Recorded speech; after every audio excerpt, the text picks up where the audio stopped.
que não vale a pena trocar Jesus pelo fundamento dos kardecistas ou do teosofismo, porque está em areia movediça. Mas eu quero dar mais uma prova para refutar a teoria da reencarnação, essa doutrina maligna de que o homem por si mesmo pode se salvar e de que Jesus não é fundamento, porque se eu posso me salvar, então eu não preciso de Jesus para que eu possa ser salvo.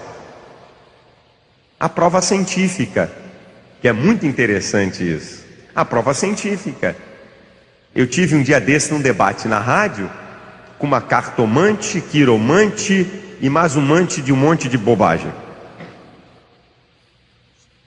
Aí eu estou esperando ela entrar, porque eu sei que ela vai entrar. Eu estou esperando ela entrar para me pegar ela bonito. E ela entra na doutrina da reencarnação. Não, eu creio em Jesus. Eu falei, você crê em Jesus como? Como Salvador, como espírito de luz, como espírito evoluído, como anjo de uma grandeza maior? Aí gaguejou, já sabia que toda a doutrina dela estava baseada no espiritismo. Aí ela entrou nessa, não é? É porque a física e não sei o que volta e papapá, para papá e não sei o que. Eu disse, interessante, duas coisas muito interessantes que contraria no campo científico essa baboseira de reencarnação. Número 1, nasce, morre, significa que eu já vivi uma vida passada. O corpo vai para a terra, mas o camarada tem um espírito, tem a alma dele.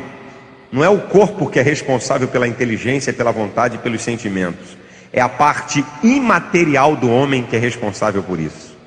Não é a parte física que é responsável pelo intelecto, que é responsável pelos sentimentos e que é responsável pela inteligência. É a parte espiritual, imaterial, que usa a parte material para dotar você de inteligência, de raciocínio. Mas é a parte imaterial, é a alma do homem.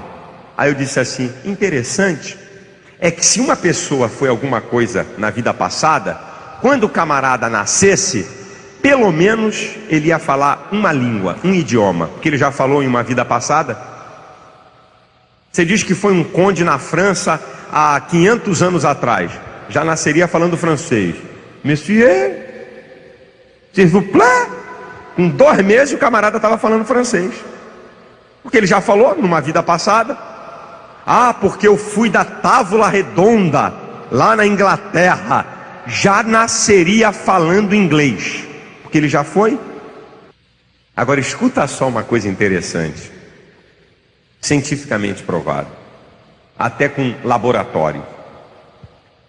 Ao nascer um ser humano e você isolá-lo do convívio social, botar ele numa bolha, onde ele é alimentado, onde se coloca comida para ele, mas sem conversar, sem falar, nada, alienado, vai crescer um monstro que não sabe falar nem andar. Se você pegar um gatinho que acaba de nascer, um cachorrinho, que o código genético dele já vem impregnado com todas aquelas reações para a autossobrevivência, porque o animal não faz inferência, não usa inteligência para fazer inferência, para poder buscar dados do passado e se projetar para o futuro. Ele não faz isso. Então no código genético do animal, ele já vem com seus instintos de sobrevivência. Se você pegar um gatinho e isolar, ele ouvir uma única vez um outro gato miar, ele já vai miar. A mãe gata não precisa miau, aí o gatinho miau, não. Se ele ouvir uma vez o miado de um outro gato, ele já mia. E se você isolar o gatinho de todos os outros gatos, ele vai arranhar a pata, ele vai afiar a pata, sem que nenhum outro gato ensine a ele. Mesma coisa o cachorro. Se você pegar um cachorrinho e isolar de todos os outros cachorros e deixar ele ouvir uma vez o latido de um outro cachorro, ele já vai latir. E se você isolá-lo, ele vai roer tudo que tiver na frente dele para afiar os dentes, sem que nenhum outro cachorro ensine a ele. Agora, o homem não. Como diz um teórico humanista chamado John Watson, o homem é uma tábula rasa. Ele vem para o mundo, e precisa de relacionamento social para se desenvolver. O homem é a criatura mais ignorante quando nasce, para ser a mais inteligente quando cresce. Ninguém nasce tocando piano, ninguém nasce falando idiomas, ninguém nasce fazendo aquilo, segundo eles, que já foi numa outra vida. Isso é uma prova irrefutável, insofismável, de que não existe vidas passadas. E uma outra coisa, a teoria que eles apresentam me mostra que há uma evolução nesse nasce, morre, nasce, morre. Então o mundo era para ser melhor.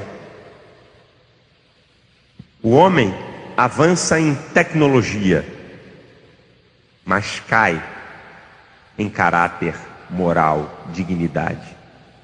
Nós estamos vendo catolicismo romano, grande dominante da América Latina e do Brasil, não é?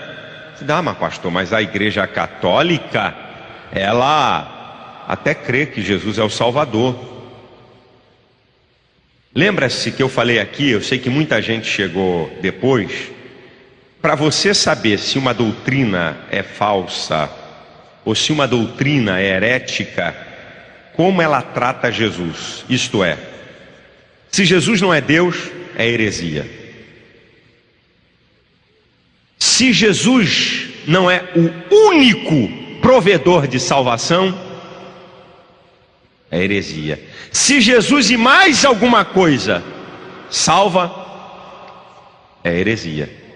Não adianta só se acreditar que Jesus é o Salvador, mas tem alguma coisa que eu também posso me salvar, então não adianta nada. Dividiu a salvação, o fundamento, com outro, não adianta nada. A própria lição mostra e fala alguma coisa que a Igreja Católica Romana diz que Pedro é o fundamento da igreja. Dividiu com Cristo, meu irmão, já é heresia, já começou a heresia aí.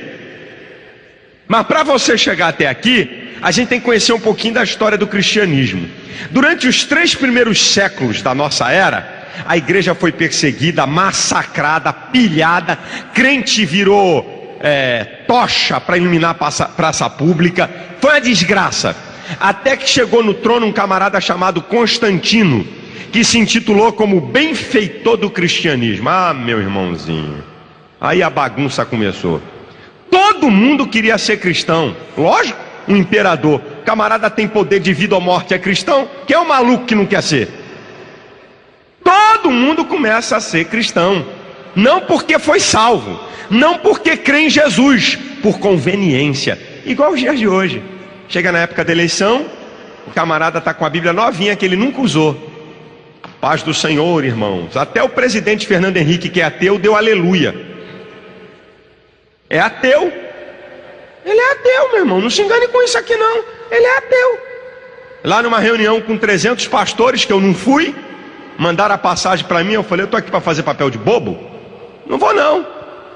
Quer usar pastor para fazer graça? Eu falei, não vou. Lá ele, aleluia, irmão. É brincadeira. Paulo Maluf, diante de 800 mil evangélicos na marcha para Jesus, meus irmãos, a paz da Cristo. É brincadeira um troço desse, não é não? A gente pode votar, deixa eu abrir um parênteses, em qualquer um. Só não venha enganar a gente. A gente vota, para governador, para presidente, você pode votar, não é verdade, irmão? É um direito seu votar em quem você quer. A gente até falou aqui na ceia que a Igreja da Penha não tem candidato, cada um vota em quem quer. Isso é um direito líquido e certo dos irmãos, não é? É um direito líquido e certo de você. A gente não só tem crente como candidato, não é? Se tivesse gente competente, crente, candidato a presidente da República, eu votaria nele. Crente competente, crente só não. Crente competente, crente incompetente, não. Eu não tô votando para presidente de igreja. Estou votando para presidir uma nação. Tem que ter competência e ser crente, certo? Tem que ser competente e ser crente. Aí o camarada tá igual hoje. Um monte de camarada passa sermão. Teve lá em Brasília, gente, a coisa, eu ando por aí. Lá em Brasília teve um troço tão ridículo que um camarada que é um pilantraço mesmo, um cabra pilantra milionário de Brasília, eu não vou dar o nome dele aqui, mas um camarada milionário de Brasília, e teve lá um pastor que teve a careta